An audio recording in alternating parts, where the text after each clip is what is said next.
Tyson Fury is heavyweight champion of the world. I know there's another heavyweight champion. He's the lineal, which is not millennial, but there's something called the lineal champion, now the WBC champion.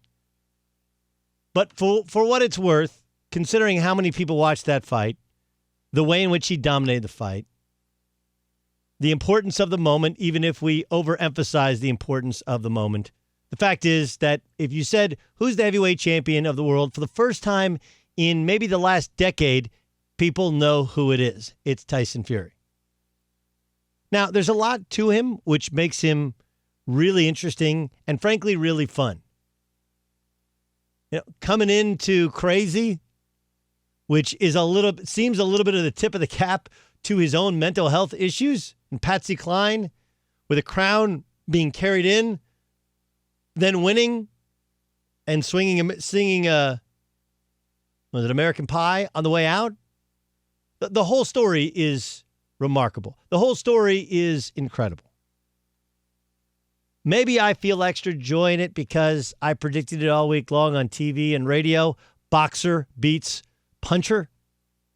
A guy who is trained in the sweet science, who grew up son of a bare-knuckles brawler, a guy who left school to tar roads when he was a teenager, takes down a guy who looks the part in the weight room but doesn't look the part in the ring. Just like we've learned in basketball, where skill can beat athleticism, I think the same can be said in the boxing ring. But I caution us, I caution all of us, because as much as I've lived 44 years on this earth, I haven't studied everything about boxing. I can't quote you chapter and verse. I don't know, honestly, how many different weight classes there are. I don't think anybody outside of pure boxing guys can name every weight class. But I do know this. Boxers are a bit of a different sort, right? And when you have a guy who has as temperamental a personality, as sordid a past as he has, a body type which in the past has been overweight, and the what's the term I'm looking for? Where we're captivated by the moment. There's a phrase, prisoner of the moment. As much as we're all prisoners of the moment, I feel like I may be the one that sees this coming, and I hate to say it because I stayed up late in Louisville, Kentucky. My son was snuggled up next to me. We popped it open on the Fox Sports app, and we watched the fight, and we loved it. It was fun. As much as you are fearing for the safety of Wilder, you were just amazed at the dominance of Fury. And then you started to understand the little things that he had done, not just gaining the weight. They both gained weight. Pressing the fight, leaning on him. When they got into a clinch, putting him in the headlock, getting extra shots to the kidney. Never leaving any sort of doubt as to who is the better man on Saturday night. And Wilder obviously looked the worst for it. He and his trainer are literally the only two guys that thought they shouldn't have thrown in the towel. That said, just be very cautious of somehow anointing him the king. Just because he anoints himself the king. The Gypsy King has been the champion in the past, and it's boxing, which means there'll be some sort of conflicting alliance. There'll be some sort of challenger that's not challenged. There'll be a reason to take away his belt. Plus, he has his own, well-documented, and he hasn't hid from them, mental health issues. He's had some weight issues in the past. They had addiction issues. Look, this stuff doesn't just go away. We do this with the NBA. We do this with college football. We do it with college basketball. We do it with sports. Heck, we did it with the debate the other night where we declare guys winners and losers. And I pointed out on Twitter, hey, go back 4 years ago. Check out the reactions to the debate in which our now president was in. It was a joke. It was a disaster. He's got no shot. Now he's the incumbent who's got a great chance of being a 2-term president, right? Life comes at you fast. And when you have a history of addiction, and when you're in a sport which one punch can change everything, and when you're in a sport which past champions that didn't live the smartest lifestyle outside of the ring did gain weight and did come in unprepared, we've seen this before.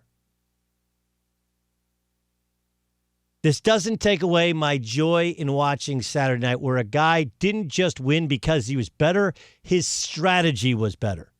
His skill was better. His brain was better. His execution was better.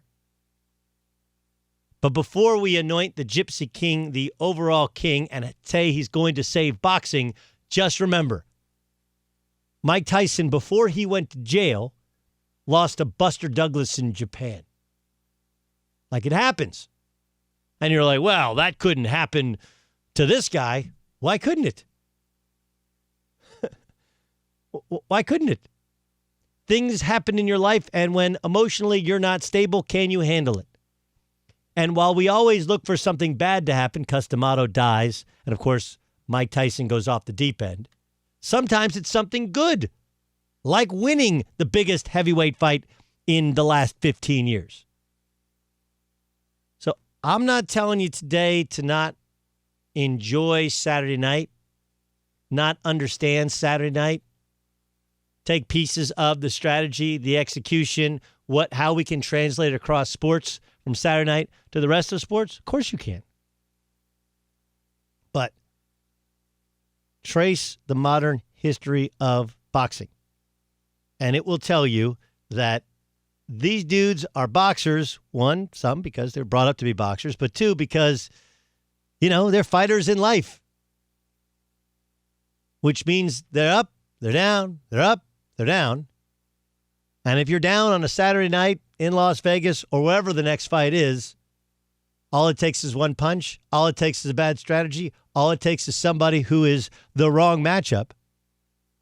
And suddenly we have a completely different description of Tyson Fury and what he represents. Look, it was a virtuoso.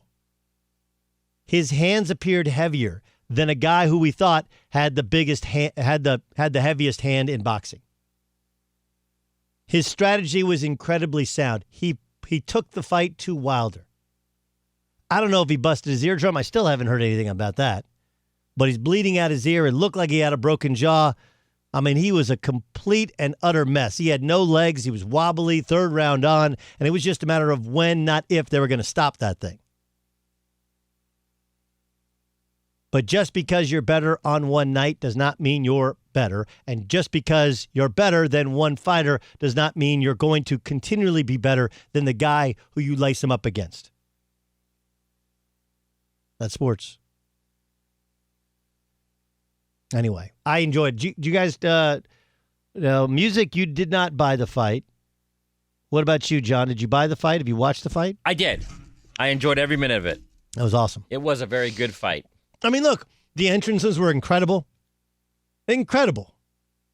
And I mean, look, dude, all of the different Black history references, which Deontay Wilder had, and that unbelievable suit. I mean, that was cool. I mean, it stinks that he lost, and Black Twitter is crushing him, whatever, but I don't know. I thought it was cool.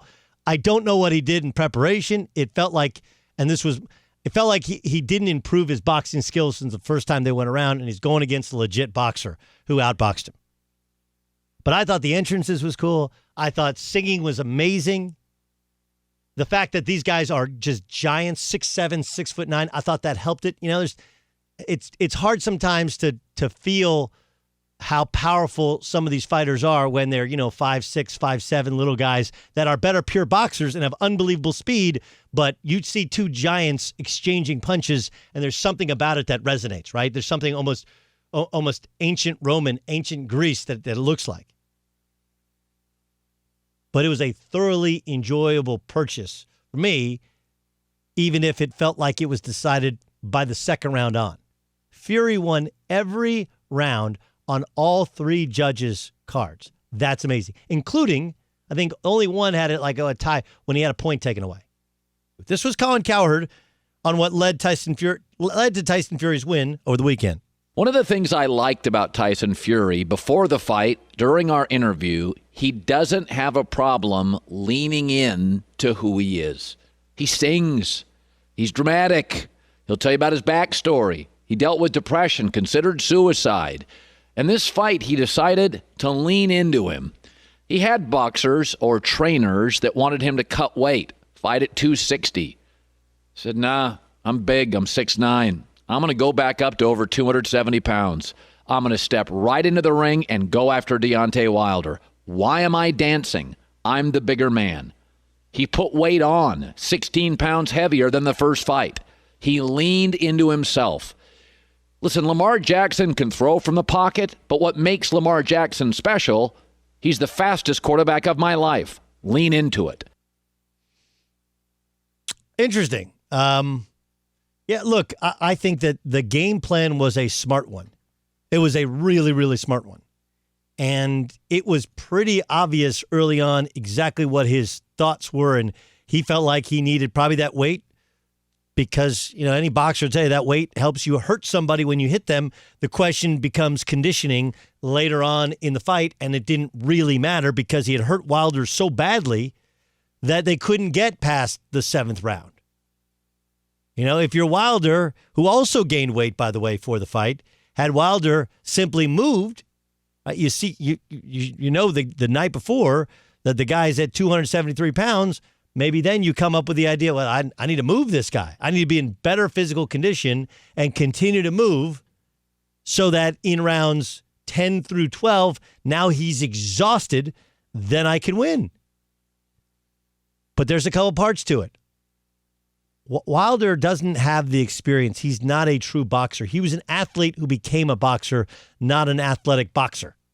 There's a difference there.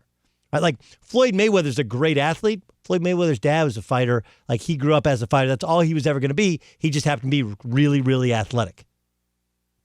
But not understanding having your game plan mesh with somebody, you know, either mesh with or be the opposite of somebody else's, I thought Wilder's own personal inexperience, his trainer's inexperience, the lack of knowledge of what the other guy was doing, and then his own lack of skill.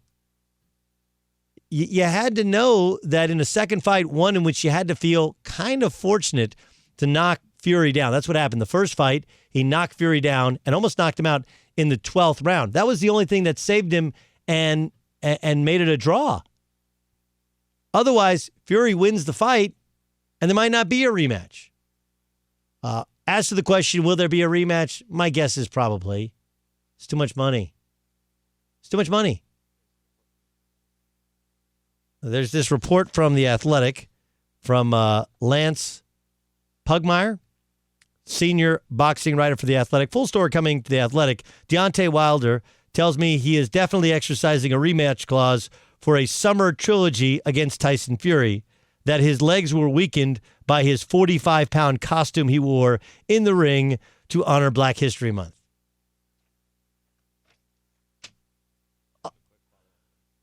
All-timer. Yes, Ryan Music. And then he followed up that tweet just a bit ago with this. Deontay Wilder is reevaluating retaining assistant trainer Mark Breland because his team knew, quote, I'd rather die in the ring than have a towel thrown in. I'm a warrior. That's the dumbest stuff I've ever heard.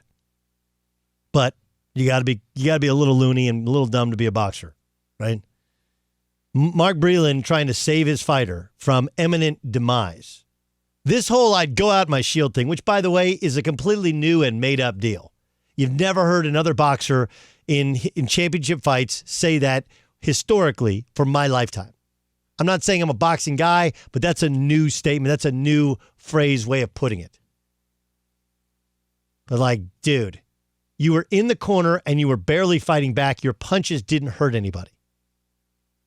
And the whole my 45-pound costume, which you're an idiot for having a 45-pound costume, but how much did what's his name's Tyson Fury's costume weigh? I did like that Tyson Fury was sitting down, but then Tyson Fury was up roaming around the ring. It's going to be fascinating to see if they this summer, the idea of rematch this summer, like you're not going to become a better boxer this summer. You're not going to figure out how to fight against a better fighter this summer.